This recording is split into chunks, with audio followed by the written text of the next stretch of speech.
Okay guys, ito ready to deliver na guys. Ano ito pa pala? Ito yung maroya kong tawagan. Ayan. Diba? So, may apat pa. Kailangan na lutuin. Ayan. Ayan. May ano kami. May banana Q. May turon. May maroya. Ayan.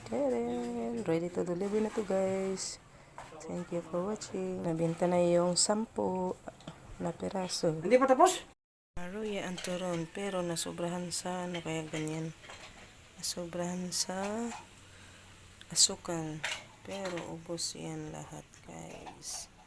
Yan. Another day, another blessings, another silpa. Yan na lang, konti na lang. Dalawa na natsura. So,